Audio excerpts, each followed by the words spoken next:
In this episode, we're going to look at an old JVC HRD756. This would be a VCR from about 1986, and despite what people think about these things being more reliable than the more modern ones, actually, they're not. Let's check this one out.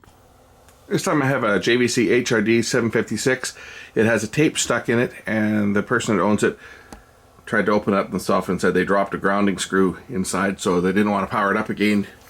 And I'll have to see if I can find where that screw may have dropped. So let's pop the top off this first of all and see what shape it's in. Okay, it has a tape stuck in it. Looks like the screw is missing from here. First thing we'll do, we'll give it the shake test and see if the screw will fall out. Next, we'll remove the bottom cover.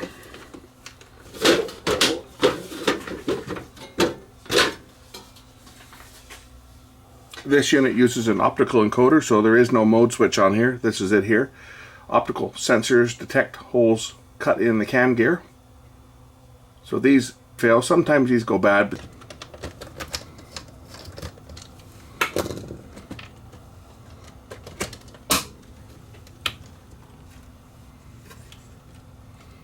this is the loading belt and the cam gear. This gear down here, quite often the grease dries up down in here. It causes this to slip, this belt. So I've been shaking this unit for the last several minutes and nothing is falling out. I'm turning it every which way, moving connectors around. If there's a screw in there, I would be surprised, because it should have come out with shaking. There's no magnets or anything it's going to stick to in here.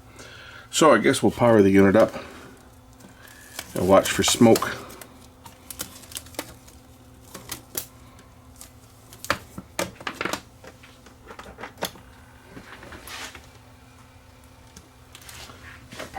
Turn on the power.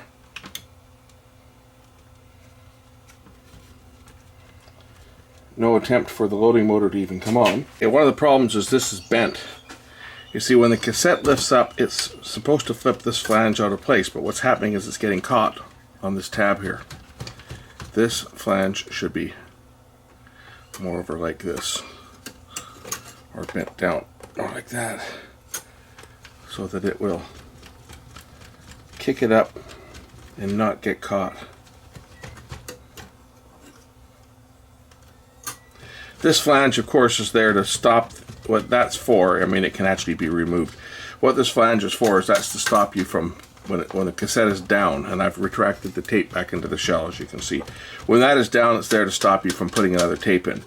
So as it starts to lift, this is supposed to kick up out of the way so that the tape door can open. But in this case, what's happening is it's getting stuck right on that corner there.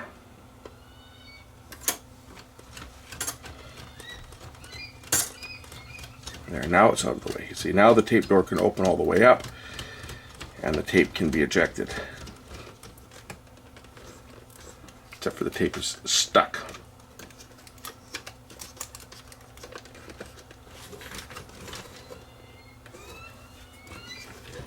So I think I'm going to have to remove the loader assembly. We'll take off the front panel first.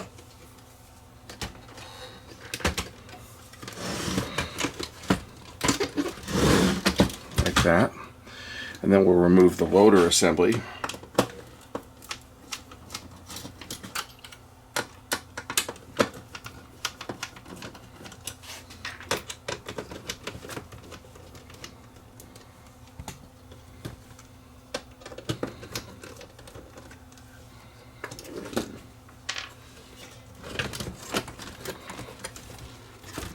Unplug it.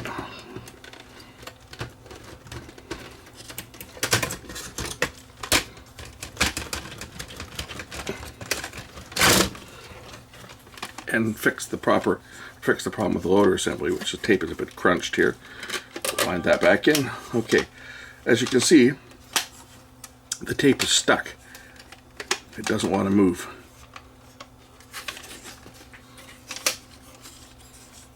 And the gears won't turn either. It goes down okay. It opens up the lid on the cassette.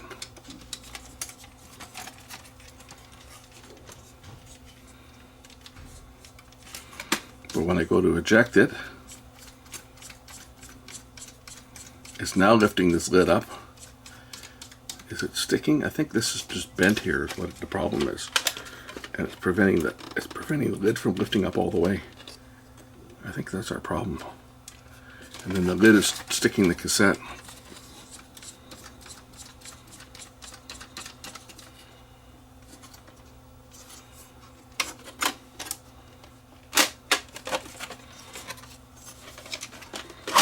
There. Now the cassette is out. His first concern was saving the cassette, so this tape won't go back in this machine. But that looks to be bowed there.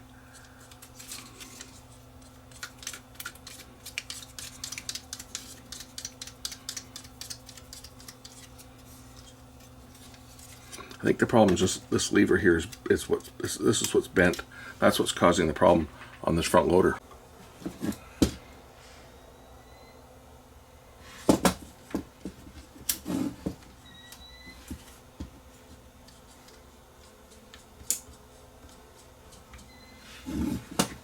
Now what's buzzing around me?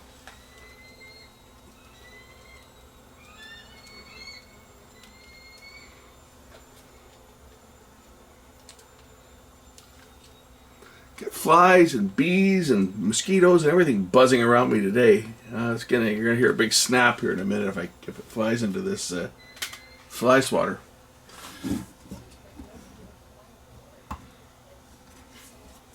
If we want to work this chassis without turning the cam gear like this, we can always just remove the clip off of the worm gear, and then I can turn the gear freely and get the mechanism working nice and smooth without having to go through all this effort of winding the motor by hand. Obviously I don't want to put any power to it either because I don't want to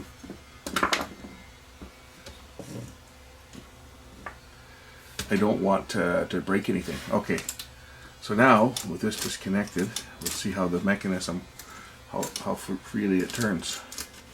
I can just turn this gear, this connecting rod on the bottom, or turn these gears, and the mechanism will go through its process and down. See, that part looks like it's working. When it goes down all the way, when the tape is in the loaded position, that switch activates to tell the machine that the tape is down, and when you eject, it lifts the tape up, the basket lifts up, ejects the tape, and then when it gets to the end, this other gear pin engages to turn that leaf switch the other way. Quite often what breaks on these is this plastic, but it's not broken. That's actually in good shape. The problem is probably this piece here is bent and it's sticking. Now this piece isn't even necessary. That can be removed. And it certainly was a piece that caused a lot of headaches. There's that fly. Come on, Mr. Fly. I'm going to get you. I'm going to get you.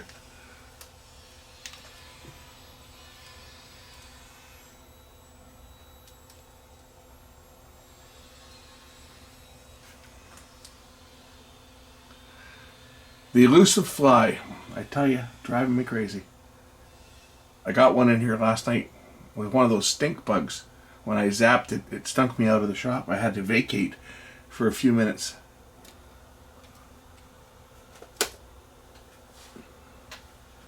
Anyway, this piece, as I say, is not really even required. It's just there to stop somebody from putting a tape in when there's already a tape in place. And when they get bent, they cause more problems than they solve. So many times it's just as advantageous to remove it. Because what happens is when it gets bent, it gets caught right here. As you can see, it gets caught on that right there. You see, right on that little tab that holds the wire. Another problem with it is that every time it, you see that fly? Got one. There's another one in here too. Gotta get him too. Where is he? Come on, I saw another one. Okay, well. Alright, now where was I? Oh yes, this piece here. It's been known over the years to wear away at the insulation just because every time it opens and closes, of course it drags against the wires. So what a common practice was just to eliminate it completely. It's done by just removing a pin on the bottom here. And then we can take this piece right out. Now of course somebody could then accidentally try to jam a tape in. But it's usually better just to eliminate this. See what its job is to stop that. Stop the tape from opening, stop the tape door from opening when there's a tape in it, when it ejects. It's supposed to lift it, but you see what happens. Okay, so I think the best solution on this is just to eliminate it. And we eliminate it by just lifting up this little spring out of the way. And then we can pull the spring out, and that piece drops away. And now this bent metal piece is no longer going to cause any issues for this old machine, because the last thing we want to do is put any stress on any of the parts. Right now the mechanism will lift and the tape will eject just like that.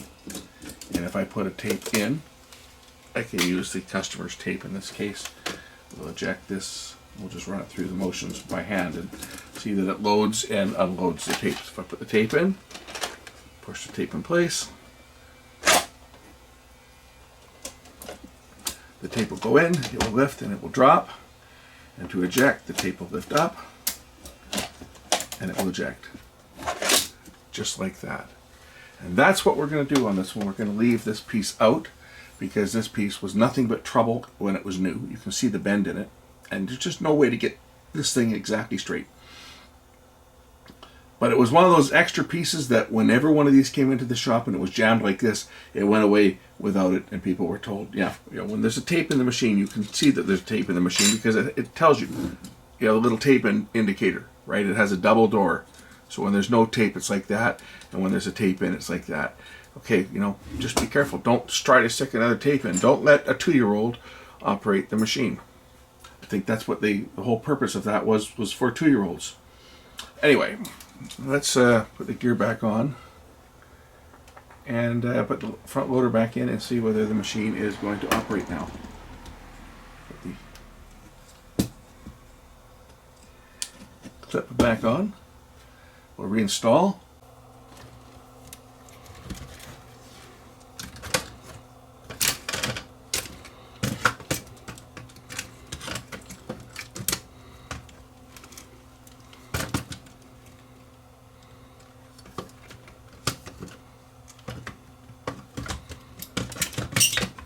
I spotted the elusive screw. We better pull that out before trying to use this thing.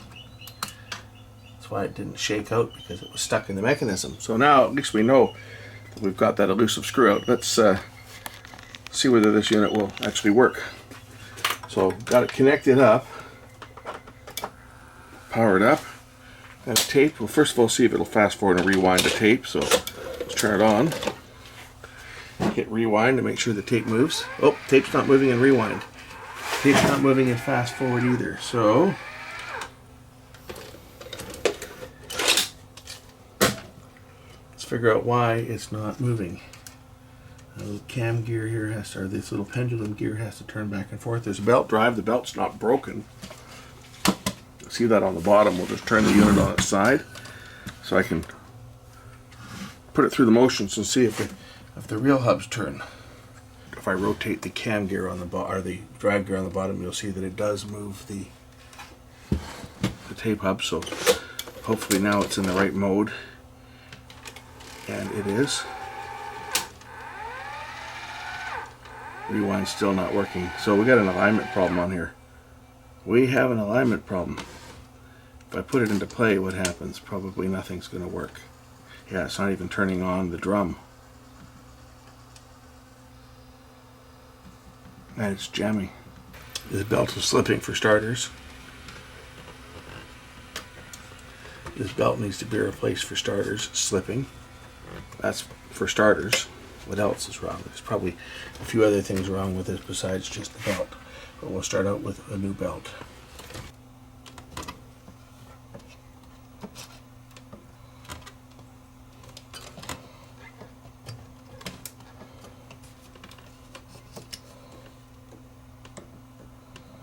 belts are not all that hard to change on these ones.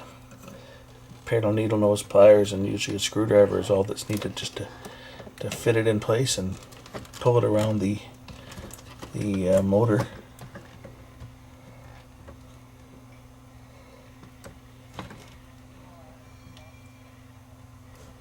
There we go. Hook it and then pull it around the motor shaft like that. Okay, that belt shouldn't slip now. Got a new belt on. It's not slipping anymore. The cam gear and the worm gear does need to be lubricated for sure. It dries out, gets stuck. But I think that's only part of the problem on this unit. I think there's probably a lot more wrong with it than that. The concern I have on machines of this age is they used a lot of that circuit glue. You'll see it in different areas of the circuit board, like down here. The circuit glue that goes conductive after it starts to break down, and it will be breaking down at this state of the game. This used to be yellow, but it's turning brown. So this circuit glue goes bad. You've got a bunch of old Elna capacitors in here, which of course can cause problems too. The unit is behaving erratically.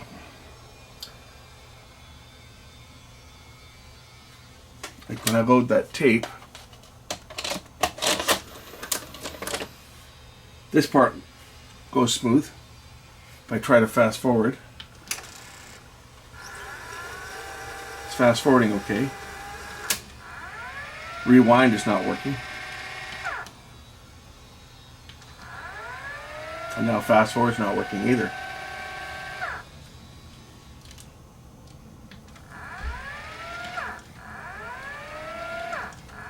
Now it does, you can see the worm gear moves, the loading motor moves. That's to move the mechanism. So timing gear could be out of time a little bit. I guess that's the first thing to check, is to see that the mechanism has not skipped a tooth on the bottom. It's not slipping anymore here, but it's not going into rewind and fast forward. It's locking out. There's a little pin that drops out, a little cog that drops down here to prevent the pendulum gear from changing position. And it's in the neutral position right now. Does that felt pad come off there? Felt pads come off that brake as well, you see? The little sticky pads come off.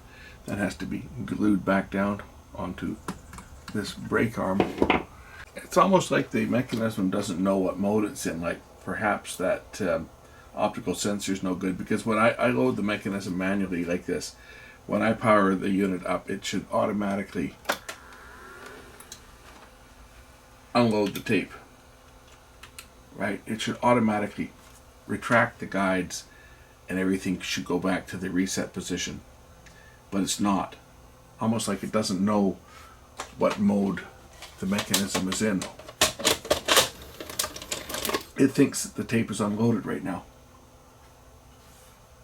It's just moving the loading motor slightly one way or the other, but it's not even attempting to retract. That should be in the unloaded position, but it's not doing it. I get a sneaking suspicion that the problem on this is a lot more serious than just a belt that's been slipping and some dried grease. I have a sneaking suspicion that the problem on this one lies in the logic. Right down here on this encoder. It's not detecting one of the positions. See, this has got holes cut in it. This cam gear has holes punched in it at different places, which interrupt the light so that it knows whether it's in stop mode or rewind or fast forward or in the loaded position. But it's not responding, and it should see right now that it's fully loaded and retract to the unloaded position, but it's not attempting to do anything. So either we have a problem with the optical sensor, which is a possibility because they did fail, or we have a problem in the logic circuit, or it could even be all this cruddy glue that's on the circuit board, Or it could even be leaking capacitors, because I noticed that on the top of the board, I'm inspecting it here, it looks like we've got some corrosion happening on this board. Now this just happens to be in the audio circuit right here, but see this? There's a capacitor that's leaked right there. So it could be bad caps on this unit very easily. It could be bad caps, but that one should be changed out.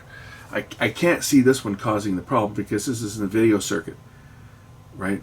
We're having a system control problem, but if we've got caps that are leaking here, we've probably got caps that are leaking in the power supply as well. It is a switching power supply, so there's very likely that's where our problem is. Bad caps or the circuit glue that's just rotten, gone conductive, causing problems. Anyway, this is a little more serious than what was first thought when it was shipped in. So this one may or may not be repairable. It's all going to depend on what the owner of it wants to spend to fix something like this. This is a very old machine. Looking for a date on this one, but I'm going to go out on a limb and say 1984, maybe 85. 85 maybe, I'd have to look it up, but it was hi-fi stereo with linear stereo. So it's got both. And it actually has the connector on the front to connect the camcorder, or not camcorder, connect the camera. So this was before there was camcorders. And this would not be MTS, I don't think, would be MTS stereo. Oh, guess it is. It's got SAP, so 86 maybe. Like that's when stereo TV came out. Anyway, it's old. It's very old, and something like this could run, a couple $100 to do it properly, to fix it. It just all depends on how much time one wants to spend on something of this vintage. And then you still end up with a very old VCR with all kinds of other parts that are ready to, fail at any time. First things first, I'll change out that cap that I can see that's bad for sure. And I don't think that's going to make any difference to the operation, but it's got to go because it's leaking and it's eating away the circuit board. It's down over here. Another thing that bothers me on these is it uses a lot of these proprietary little circuit boards. You'll see these are ICs, or what they called ICs. Little proprietary modules. At least they didn't encapsulate them, but they might as well be. They're two little circuit boards that are sandwiched together with some components on either side of them. You'd never get parts like this these days, right? You'd never be able to find those. Anything that's failed in there is a lost cause. So there's the cap that it was obviously leaking. It's a little 100 microfarad by 6.3 volts. I'll put a new one in, but that's not going to make any difference on this. But it has to be replaced. We'll look at the power supply. We'll spend a little bit of time in the power supply, see whether there's some filters in there that have gone bad.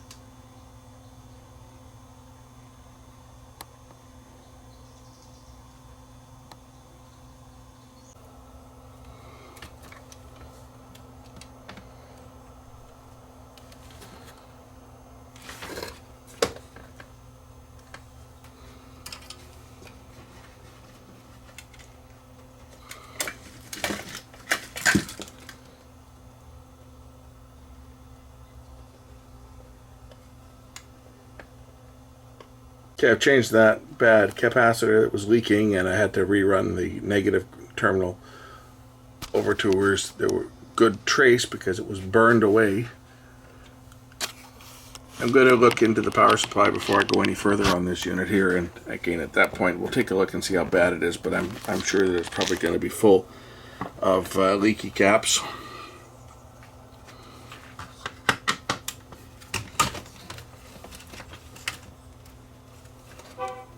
The problem with all this old equipment is it's the mentality that goes around with it, that everyone thinks that everything that's old is better. And with VCRs, that wasn't the case. The early VCRs were junk. They were so mechanical. They had so many moving parts. They had so many discrete parts in them that they were just a nightmare. Like, to keep them running. Most people these days that are dealing with this old vintage stuff have no idea, because they've read somewhere that, and this started with the vintage audio craze, which can't be compared. There's no comparison between an old 2-channel vintage audio amplifier and a vintage VCR.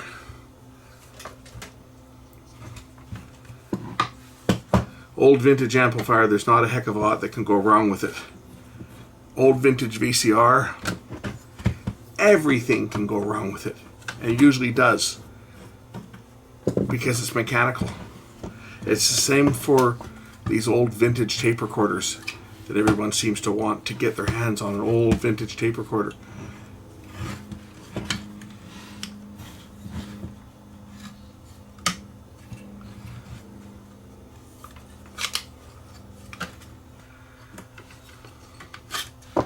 There we go. Okay, so that's the bottom half of this.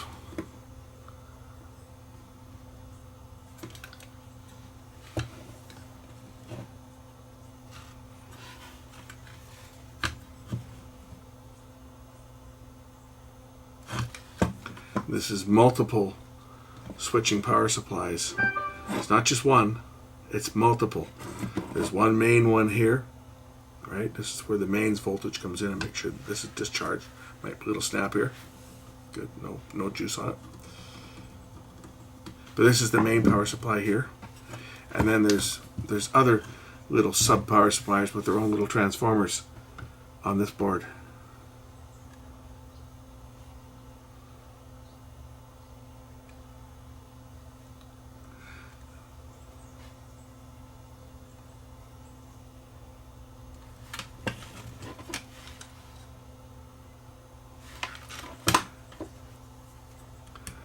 .5 at 100, that was okay. 0.3. 0.3, yeah, those ones look okay. 2.5, what is that? That is a 100 microfarad. So, yeah, it's a little bit high, that one. You see, there's going to be caps in here that are going to need to be replaced. 2.5, I think I already measured that one. What's this one over here? This one here is measuring 2.4. That's 47. Used to be 47 at 25 volts. Hard to tell from here. 47 at 25. So 47 at 25 should be no worse than 1.2. Right, and it was 2.4, so that one's going bad too.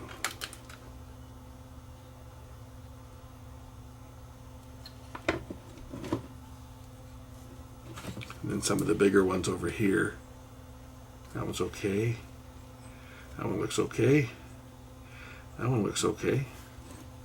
There's certainly a few of them in here that could use replacing.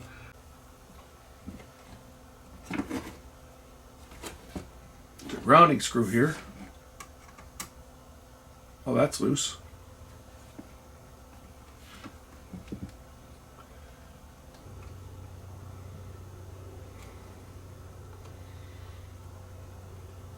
That's a little high.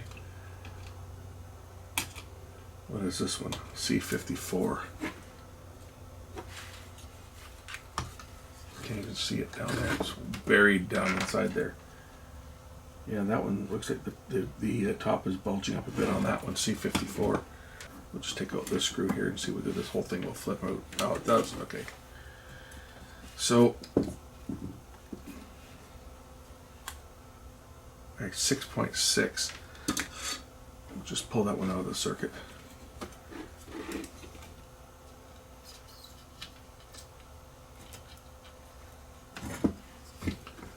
See how it measures out of circuit. Probably going to measure even worse out of circuit.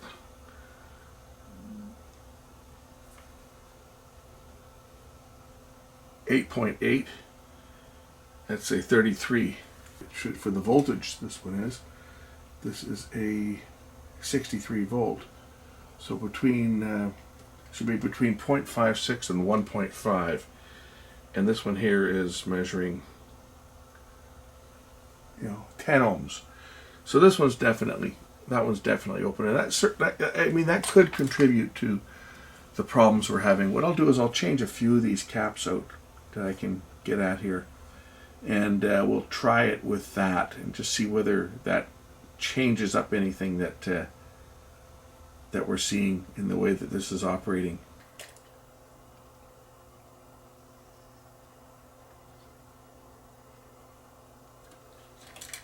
Alright, I checked all the caps in the power supply. The only one that was measuring bad was the one I changed, and it was coming up at about 10 ohms, so it was certainly past its prime.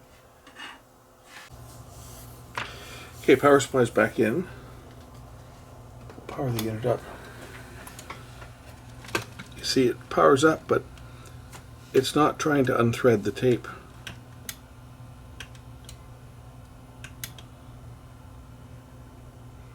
It should immediately. Another thing it could be is the timing. It could be the mechanism timing is out of whack.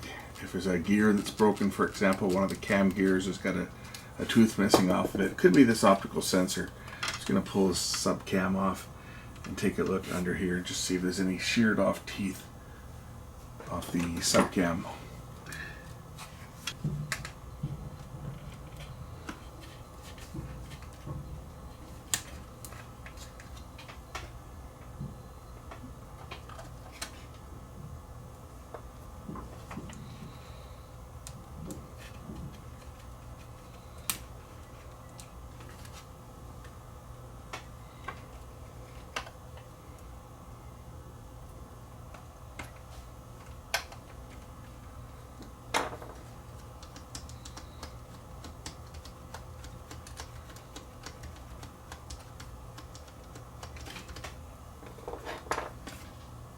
Yeah, it could be the sub cam. I'm just going to check the timing.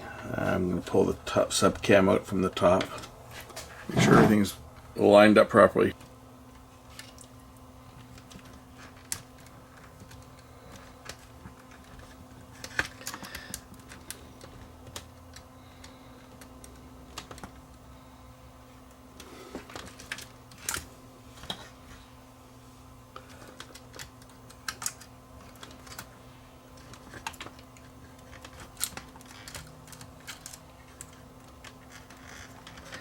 Get into this top cam, I gotta remove these cut washers and take off these pins. They go into a groove on the top cam. Ouch.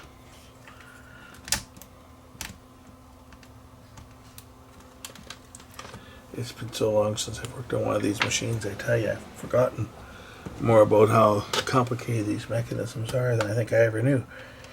But this is the problem with these machines, is all these little metal parts can get seized up. They do get seized up. Plastic gears under there break, and that's what I'm looking to see, whether that cam gear is broken underneath. That would explain a lot.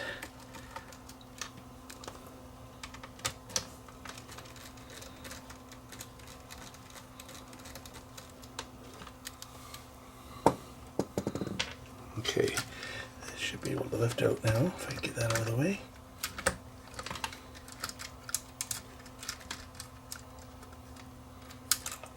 All these bloody wires.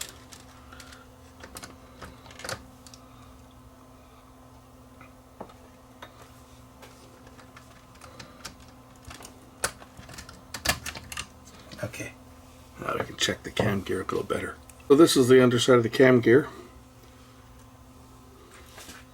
I'm going to make sure that it is in the correct timing. There are timing marks on the gear itself that line up with holes.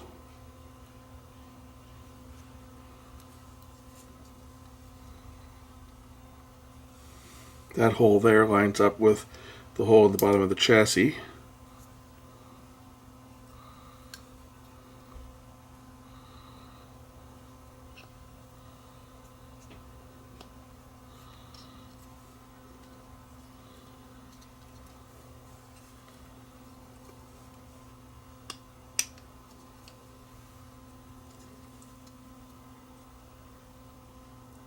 No, this has got to be out. No, it's got to be in. Then the spring gets pulled so that it drops into its groove on the inside of the cam gear.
So to do the timing on the lower mechanism, we're going to have the arrow pointing towards the back here. This hole is going to line up with that hole on the chassis, and it will drop in just like that. So the hole here lines up with the hole below. Then we're going to put on the second gear. Second gear, make sure our mechanism's in the unloaded position, and the arrow on here is going to point towards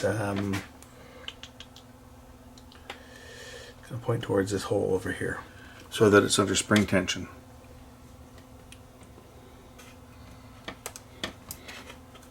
We put on our 2 cut washers and put the optical sensor back in place. Okay, now that's back in place. Try running the mechanism through its paces. Actually, we'll just try it and see whether it'll fast forward and rewind. That's the first thing to try. See whether the fast forward and rewind will work.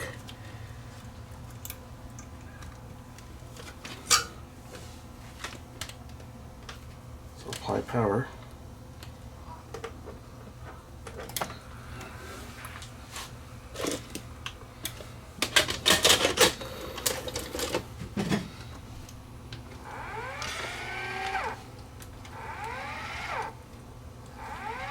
Still got the same problem.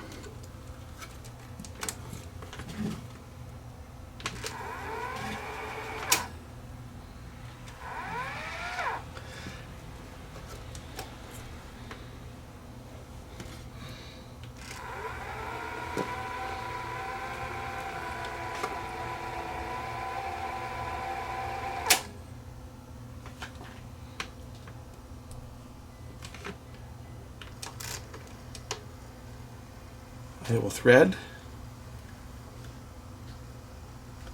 but the drum doesn't start, and then it's going to jam, and it's not going to unthread.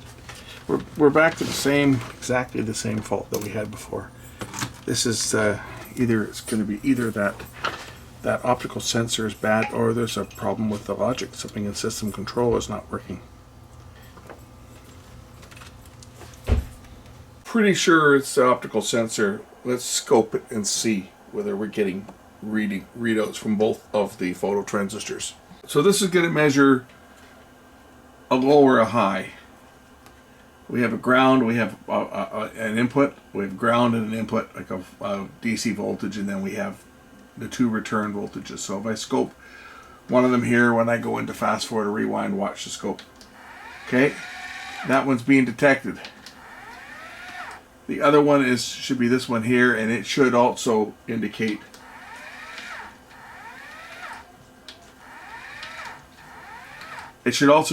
when it's turning, but the problem is the cam gear is not turning far enough. You'll see that the cam gear does rotate momentarily. It goes both directions, right? It'll go forward and backwards. So we know the motor is working. Watch, it'll go forward, and then it comes back the other way.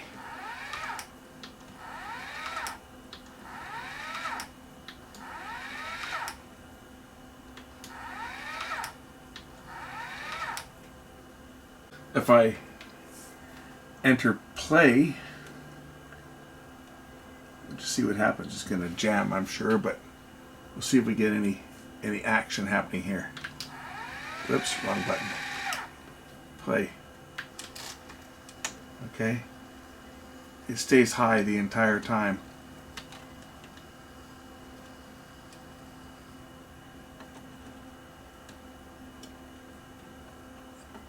Nothing changed until it shuts down. Now it's shut down.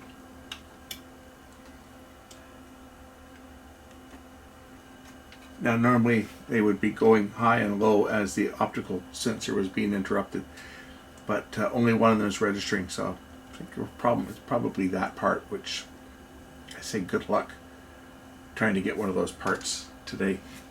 We can test it with some tape. If I turn on the power with tape blocking it, I should see the signals change. Whoops, put my meter back onto, or my scope back onto ground.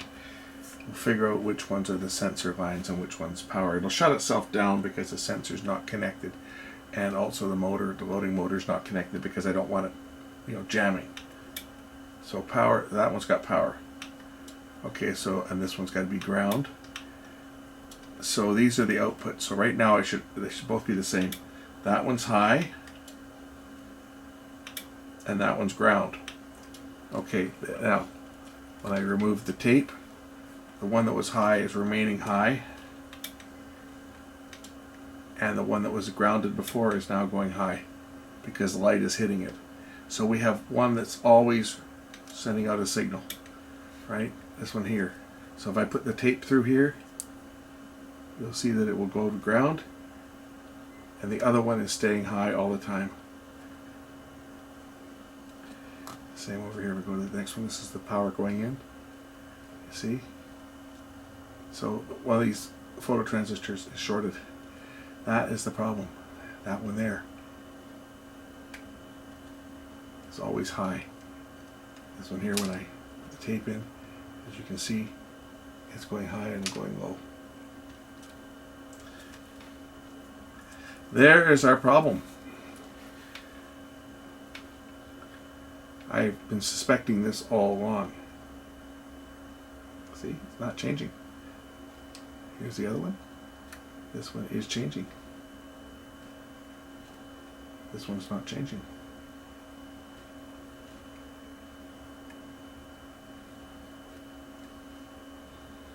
So that is what's wrong with this one. Plus a couple caps that I've changed, and probably not a lot else. But it's 35 years old, so it's I don't know how we're going to even find this part. It's a PU 57650 made by Sharp.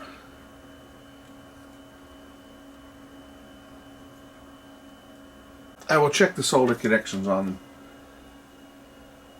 The yellow one is moving. It's changing up and down. It's the orange one that's not.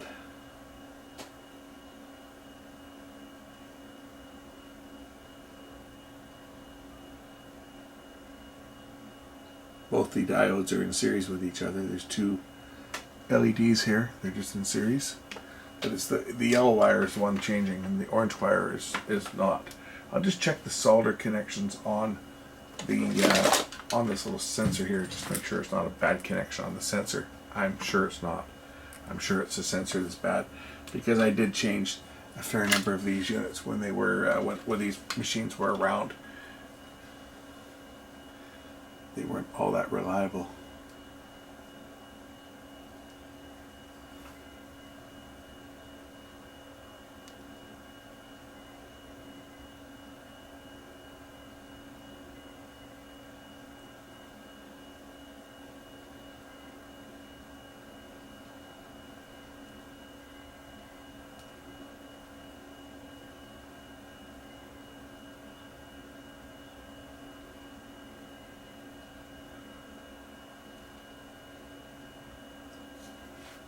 As expected, my results are exactly the same. The optical sensor is not changing. Here's the one that was changing before, and you'll see that it's still changing. And the other one is not doing anything. It's staying high. So yeah, optical sensor's bad. So I'm going to end this one right now. We know what the problem is on this. I got to hear back from the customer, and then we'll have to see whether we can even find one of these devices. I'm not so sure that I'm going to be able to get one, just due to the age of this unit anyway. Okay, I'm going to put this unit back together now, and we'll call it a day on this one. We've troubleshot this one as far as we can go. This is the problem when you've got these very old machines, is that there's always parts that are obsolete. And I'm not saying this part's not available yet because I haven't checked, but I think the chances of finding one of these is slim to none. They do make optical sensors for other things, but this was an encoder that was made specifically for this type of application, and I don't know that too many things have used them since. But hey, I could be wrong. We'll see. Anyway, thanks for watching. We'll catch you in the next one. Bye.